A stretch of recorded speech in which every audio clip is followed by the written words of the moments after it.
distinguished members on the dais, ladies and gentlemen, बहुत सारे लोगों ने यहाँ आकर के इस कार्यक्रम को ऐसा बना दिया जैसे ये ख्वाजा अहमद अब्बास का नाम मेरे लिए हो।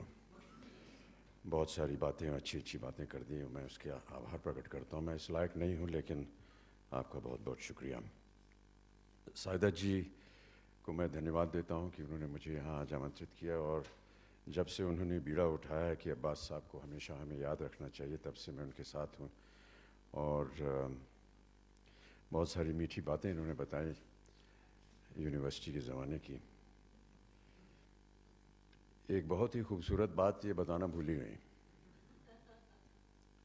जिस बस स्टॉप पे हम लोग सब इकट्ठा होते थे बस पकड़ने के लिए, 9 नंबर की यूनिवर्सिटी स्पेशल होती थी, बहुत सारे यार दोस्त हम सब, इनके साथ महिलाएं होती थी। हम लोग का अपना एक लड़कों का ग्रुप होता था। उन लड़कों में एक का नाम था प्राण तलवार। और एक दिन ऐसा हुआ कि बस आई और भरी हुई थी, तो सब लोगों ने कोशिश की कि घुस जाएं। हम में से कोई घुस नहीं पाया सिवाय प्राण तलवार साहब के। बड़ा निराश हुए हम लोग कि आज क्लास मिस हो जाएगी वगैरह, लेकिन बहुत ही दबे स्वर में मैंने बाद में सुना, पता नहीं किसने कहा था, सायदा जी ये ने कहा चलो अच्छा हुआ, प्राण जाए पर बचन न जाए।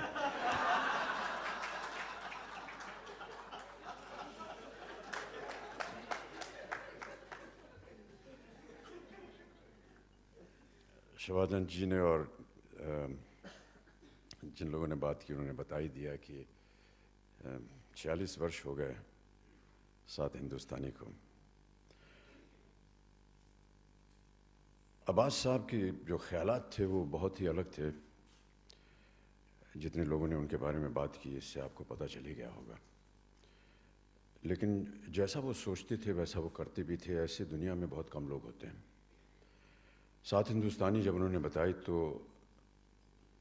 शायद आप में से बहुत से लोग ना जानते हैं उसकी कहानी।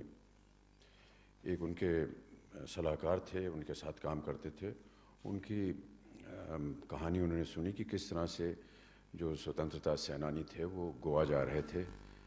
गोवा क्योंकि पुर्तगाली कॉलोनियल रूल में भी था, तो वहाँ पर जाकर के तिरंगा वो फहराना चाह रहे थे शहर के बीचों बीच, और उनकी कहानी थी। तो अब्बास साहब ने ये पूरी कहानी वहाँ से बनाई, और अब्बास साहब को लगा कि 7 ऐसे स्वतंत्रता सेनानी उनको चुनने चाहिए।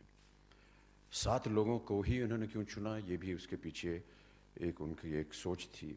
7 रंग होते हैं हमारे रेनबो में, 7 का महत्व जो है वो काफ़ी अहम होता है। लेकिन जो सबसे अच्छी बात थी वो ये कि जैसा कि अभी बताया कि अलग अलग देश के अलग अलग कोनों से उन्होंने 7 ऐसे कलाकारों को चुना। उत्पल दत्त जो कि बंगाल से थे, उनको एक पंजाबी का रोल दिया।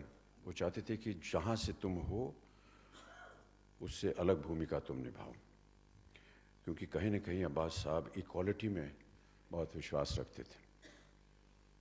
तो मुझे उन्होंने एक मुसलमान का रोल दिया। मेरे मित्र अनवर अली को उन्होंने हिंदू बनाया। मधु जो कि केरल से थे, उनको उत्तर भारत से का एक रोल दिया। जलाल आगा थे जो कि मुसलमान थे, उनको महाराष्ट्रन का एक रोल दिया। इस तरह करके एक मेल जोल करके उन्होंने ये फिल्म बनाई। और न जाने क्यों उनकी ऐसी सोच थी कि जिस तरह से ये सेनानी लड़े होंगे उसी तरह हम लोग इस फिल्म को भी बनाएंगे। तो हम लोग सब यहाँ मुंबई के रेलवे स्टेशन से गाड़ी में गए शूटिंग करने गोवा। 3rd क्लास के कंपार्टमेंट में बैठ करके गए, और वहाँ पर जब भी अवसर मिला पैदल चलते थे हम लोग, अपना सामान वामान ढो करके। रहने के कोई होटल नहीं होता था। जहाँ सर्किट हाउस छोटे छोटे होते थे, जहाँ बिजली पानी वगैरह नहीं होता था, वहाँ पर हम लोग रहते थे। एक ही हॉल किस्म का एक वहाँ पर एक चबूतरा बना हुआ था, वहीं पर पूरा कास्ट क्रू सब एक साथ सोता था। चाहे आप कलाकार हों, चाहे आप कैमरामैन हों, चाहे आप स्पॉट बॉय हों, सब एक साथ वहीं सोते थे। उस ज़माने में होल्डॉल होता था, पता नहीं आप लोग होल्डॉल समझते हैं कि नहीं आजकल। पूरा बिरिया मतलब बोरी बिस्तर जो है वो एक होल्डॉल में से बंद कर दिया जाता है। एक तरफ तकिया होता था, फिर बाकी सब रज़ाई वगैरह उसमें गोल ऐसे बांध करके उससे ले जाया करते।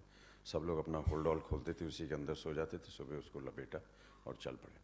कई बार मैं रात को जब सो रहा होता था तो नींद उठती थी तो देखता था कि अब्बास साहब भी वहीं बगल में ही ज़मीन पर ही लेटे हुए हैं, और क्योंकि बिजली नहीं थी तो वो लालटेन लेकर के काम किया करते थे अगले दिन की डायलॉग्स लिखने के लिए। इस तरह से उन्होंने काम किया। पंडित जूकर जी की बात हुई अभी, और वो आज यहाँ मौजूद हैं।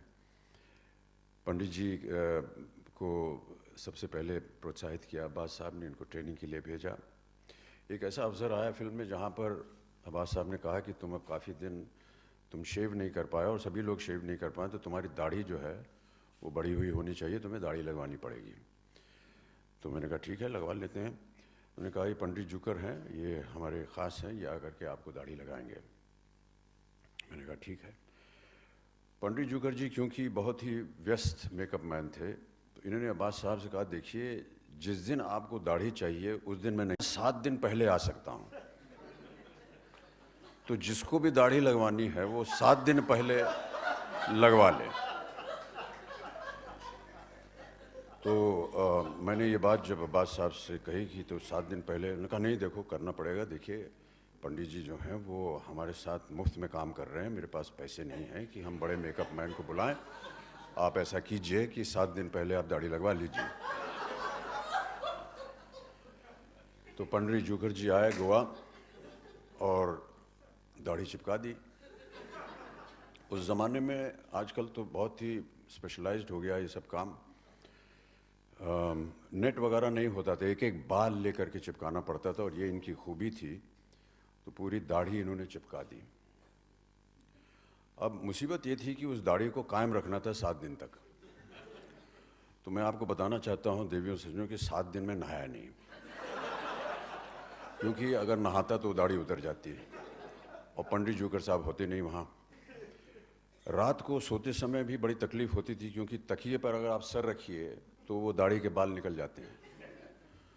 तो एक बड़ी मुश्किल से एक दुपट्टा मंगवाया हमने, हमारे जो हमारे साथ कमरे में थे अनवर अली, वो हम लोग गए कहीं बाहर, एक दुपट्टा लेकर के आए, पंखे से उसको लटकाया, आत्महत्या करने के लिए नहीं, पंखे से लटकाया उसको, और वो मैंने गर्दन के नीचे लगाया, और तकिए से तकरीबन 1-1.5 फुट ऊपर ऐसे में लेटा रहता था। पंडित जूकर जी, मैं आपको बताना चाहता हूँ कि ये जो कष्ट उठाया हमने 7 दिन, ये आपकी बदौलत था, आपको धन्य है, बहुत बहुत धन्यवाद।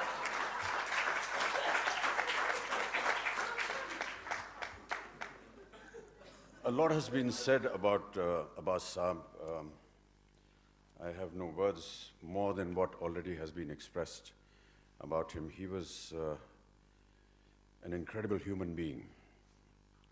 There were many other qualities that were more professional in him, but for me he was always my Mamu Jan. That is how we all addressed him. Mamu Jan had some wonderful moments with us. Every time we had a problem and an issue, we would go to him and he would have an answer for us or a solution for us. I was great friends with Anwar Ali, Mahmood Saab's youngest brother. And because we were always together, Annu said that, I think you should move into my room. So for many months and almost a year and a half, I stayed with him in his room in Mahmood Saab's house. Mahmood साहब के पास एक sports गाड़ी थी जो कि वो इस्तेमाल नहीं करते थे, वो उन्होंने अनवर अली को दे दी। तो हम लोग उस स्पोर्ट्स गाड़ी में घूमा करते थे। हम लोग समझते थे कि हम लोग बहुत बड़े स्टार हैं, क्योंकि वो गाड़ी जो थी वो स्पोर्ट्स कार थी, लेकिन उसमें पेट्रोल भरने के लिए हमारे पास पैसा नहीं होता था। तो ऐसा हम लोगों ने सोचा कि यार चलो कहीं से भीख मांग के जितना भी है 5-10 रुपए का पेट्रोल भरवा लेते हैं, जितनी दूर जाएगी उतनी दूर जाएंगे, और जब पेट्रोल ख़त्म हो जाएगा उतर जाएंगे गाड़ी से, गाड़ी वहीं छोड़ देंगे। और कई बार ऐसा हुआ कि जाते जाते गाड़ी बंद पड़ गई, तो हम लोग को छोड़ करके लोकल ट्रेन पकड़ के मामू जान के पास आते थे और कहते थे मामू जान हमारी गाड़ी जो है वहाँ पड़ी हुई है, पेट्रोल नहीं है। तो मामू जान बहुत ही उदारता से 100-50 रुपये हमें हमेशा देते रहते थे। But really, his entire thinking was one of equality. I do not know what the exact meaning of communism is. I don't know what the exact meaning of socialism is, but I would like to read to you his last page from the Blitz, in which he has written his will. And I think that this aptly describes what Khwaja Ahmad Abbas was and what he stood for. This is the last page of the Blitz that used to be edited and owned by Sheikh Karanjia. And the title of this article is called The Last Will and Testament of Khwaja Ahmad Abbas. This is being written by Abbas Sahib himself. I, Khwaja Ahmad Abbas, aged 73, in sound body.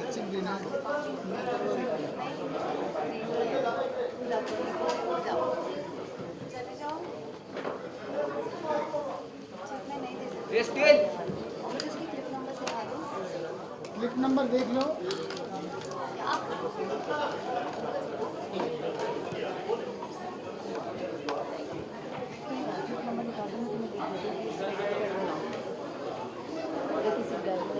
मैं करवा देता हूँ। कर record किया।